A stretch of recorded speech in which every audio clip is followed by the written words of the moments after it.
I got so much motherfucking design on right now.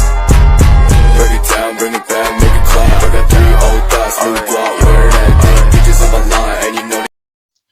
Oke teman-teman mahasiswa, untuk mata kuliah moderasi beragama kita akan memulai materi hari ini untuk pertemuan kedua, dan kita akan membahas apa yang berkaitan dengan pengertian dan konsep moderasi beragama, lalu bagaimana menjaga keseimbangan dalam kehidupan beragama.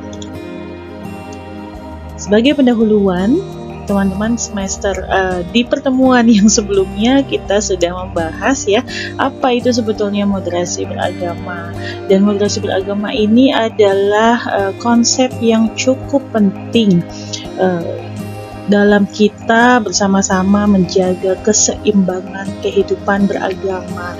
Teman-teman bisa melihat ini kata kuncinya dalam moderasi beragama adalah balancing atau keseimbangan.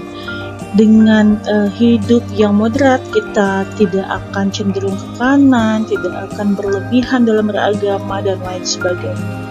Moderasi beragama juga mengajarkan kita untuk tidak berlebih-lebihan ya dalam segala hal yang berkaitan dengan perilaku kita dalam beragama, tentu juga dalam perilaku kita sehari-hari dengan tetangga, dengan teman, dan lain sebagainya. Nah, ini menjadi penting untuk menjaga keharmonisan dengan tadi tetangga, dengan sahabat, ya. Lalu apa sebetulnya definisi moderasi beragama? Moderasi beragama adalah sikap yang seimbang, seperti yang teman-teman lihat di video yang di foto yang di sebelahnya. Ini adalah timbangan ya, kalau teman-teman lihat esensi dari timbangan adalah bagaimana kita menyeimbangkan supaya sisi kanan dan sisi kiri tidak saling merasa mana yang paling berat gitu ya. Orang-orang yang moderat yang ada di tengah ya seperti yang ada di timbangan ini, bahwa dia yang mampu menyeimbangkan sisi kanan dan sisi kiri agar kemudian salah satunya tidak terjatuh. Lalu teman-teman mahasiswa, moderasi beragama mengajarkan kita untuk tidak berlebihan. Maka ini menjadi penting untuk balancing tadi ya. Definisi pertama yang ingin saya sampaikan ini sebetulnya juga sudah menjadi tugas teman-teman di pertemuan yang sebelumnya, dan saya akan berikan tugas yang ada kaitannya dengan definisi moderasi beragama ini. Definisi moderasi beragama yang pertama disampaikan oleh Prof. Nasaruddin Umar. Beliau menyampaikan bahwa moderasi beragama ini sebetulnya sejalan dengan apa yang disampaikan, apa yang diajarkan dalam Islam.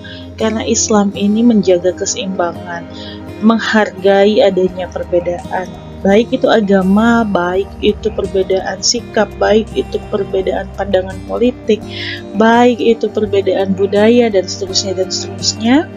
Islam mengajarkan kita untuk bisa menghargai perbedaan itu. Lebih jauh daripada itu yaitu toleran, jauh dari sikap yang ekstrim untuk mencapai kehidupan yang aman. Boleh saja kita bersikap eksklusif, namun dalam tatanan tertentu ketika kita bertemu dengan orang-orang lain, kadang kita perlu menanggalkan hal-hal yang bersifat eksklusivitas tadi.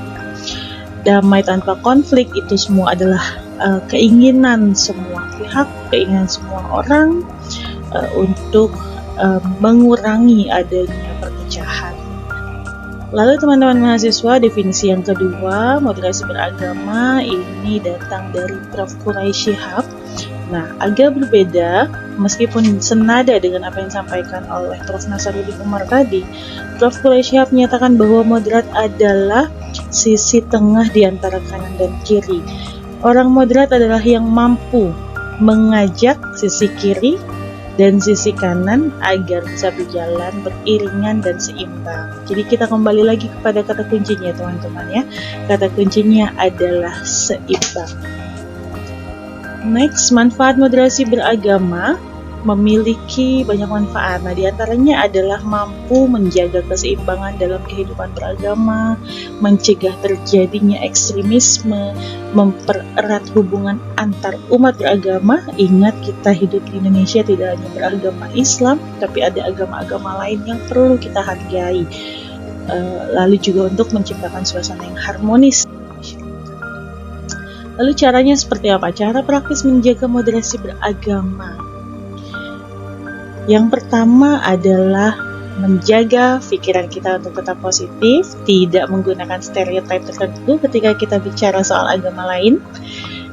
Ya, jadi ketika kita melihat agama lain, orang yang beragamanya beda sama kita, atau apalagi ketemu dengan rumah ibadah, jangan langsung kita punya stereotip yang negatif. Open your mind. Kemudian yang kedua adalah menjaga komunikasi. Boleh sekali diskusi dengan teman-teman kita yang berbeda agama, yang berbeda suku, bangsa. Ini adalah cara kita bisa membuka diri kita dengan keberagaman. Yang ketiga adalah menghargai perbedaan dan tidak mudah terprovokasi. Jadi kalau ketemu dengan hal-hal yang bersifat hate speech, apalagi di media sosial, jangan kita langsung terpengaruh.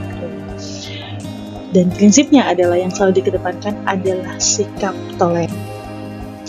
Lalu bagaimana tantangan dalam menjaga moderasi beragama? Tantangannya tentu adalah adanya pengaruh eksternal yang mengajarkan ajaran agama secara ekstrim. Karena di tingkat global hal-hal yang ekstrim ini real terjadi dan kadangkala ramenya juga di media sosial. Kenapa kemudian ada orang-orang yang ekstrim? Karena diantaranya mereka tidak memahami keagamaan atau ajaran agama secara utuh, hingga kemudian mereka menganggap dirinya adalah atau kelompoknya adalah yang lebih baik dengan merendahkan orang lain. Kita boleh menganggap agama kita adalah yang paling baik, Islam adalah yang terbaik, tapi juga tidak perlu kita mengatakan bahwa orang beragama lain ini adalah yang paling baik, gitu ya. Teman-teman mahasiswa, maka kesimpulannya adalah moderasi beragama perlu terus dipupuk, perlu terus dijaga untuk mencapai kehidupan yang asik, yang menarik, supaya kita bisa menjadi manusia yang lebih baik dari sebelumnya. Oke, teman-teman, terima kasih banyak. Nah, penugasannya adalah dari definisi yang sudah teman-teman buat sebagai tugas di minggu lalu, silakan teman-teman buat videonya. Video definisi moderasi beragama yang sudah teman-teman buat dengan durasi maksimal 2 menit, diedit semenarik mungkin, boleh diupload di Instagram ataupun di TikTok, tapi silahkan tag akun saya sesuai dengan yang ada di sini ya. Ini akun Instagram saya, ini akun TikTok saya. Silahkan di follow, kemudian di tag pada saat teman-teman memposting videonya. Deadline-nya kapan? Deadline-nya adalah Selasa tanggal 26 September. Oke teman-teman semua, terima kasih atas perhatiannya. Kita ketemu lagi di pertemuan yang akan datang. Wassalamualaikum warahmatullahi wabarakatuh. I got so much motherfucking design on right now.